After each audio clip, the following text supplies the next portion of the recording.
अपने murder case की सुनवाई में पहुंचा लड़का बोला, जज साहब मैं जिंदा हूं। हैरान कर देगा मामला। अपराध जगत की दुनिया से अक्सर अजीबोगरीब मामले सामने आ जाते हैं। ऐसे ही एक मामले में जब अपने ही मर्डर के केस की सुनवाई में एक बच्चा सुप्रीम कोर्ट पहुंचा तो कोर्ट में मौजूद हर शख्स हैरान रह गया।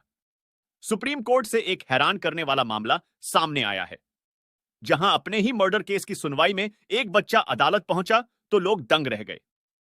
पिछले हफ्ते हुई एक विशेष अनुमति याचिका की सुनवाई के दौरान यह हैरान करने वाला घटनाक्रम सामने आया। सुनवाई के दौरान 11 साल का एक लड़का कोर्ट के सामने हाजिर होकर बोला, सर मैं जिंदा हूं। रिश्तों को शर्मसार करने वाले इस मामले में लड़के ने कोर्ट में यह दावा भी किया है कि उसके पिता ने उसके नाना और मामाओं को उसकी हत्या के मामले में झूठा फंसाया है।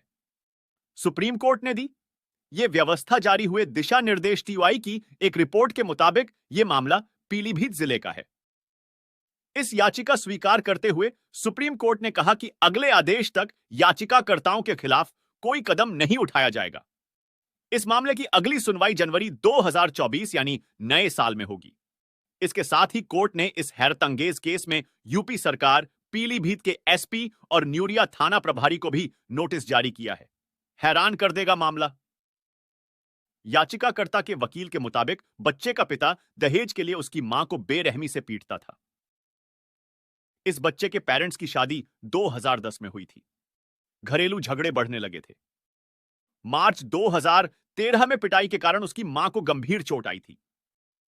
अस्पताल में इलाज के दौरान उनकी मौत हो गई थी। इसी दौरान यह बच्चा अपने नाना के साथ रह रहा था। ऐसे बढ़ी कानूनी लड़ाई। इस बीच बच्चे की कस्टडी को लेकर उसके ननिहाल और ददिहाल दोनों पक्षों के बीच तकरार तेज हो गई थी। पिता ने अपने बेटे की कस्टडी मांगी थी। दूसरी ओर बच्चे के नाना ने अपने दामाद के खिलाफ आईपीसी की धारा 304 बी दहेज हत्या के तहत एफआईआर दर्ज कराई थी।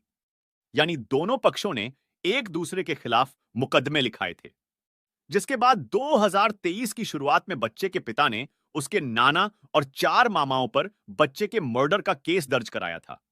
बच्चे के पिता की शिकायत के बाद पुलिस ने उन पर आईपीसी की धारा 302 हत्या, धारा 504 जानबूझकर अपमान और धारा 506 आपराधिक धमकी का मामला दर्ज किया था। कोर्ट कचहरी के मामलों में बसा बसाया घर बर्बाद हो जाता है। इस केस में लड़के की मां रिश्ते सुधरने की आस में चल बसी। बेटी को खोने का दर्द झेलने वाले परिजन इज्जत की जिंदगी जीने के लिए अदालत से गुहार लगा रहे हैं। इस केस को लेकर वकील ने यह भी कहा कि बच्चे के ननिहाल वालों ने एफआईआर को रद्द कराने के लिए इलाहाबाद हाईकोर्ट का दरवाजा खटखटाया, लेकिन वहां से उनकी याचिका खारिज हो गई। जिसके बाद जैसे ही इस लड़के का पता चला तो वो किसी तरह सबूत के तौर पर सुप्रीम कोर्ट में पहुंचा। तब जाकर यह सच्चाई दुनिया के सामने आ पाई।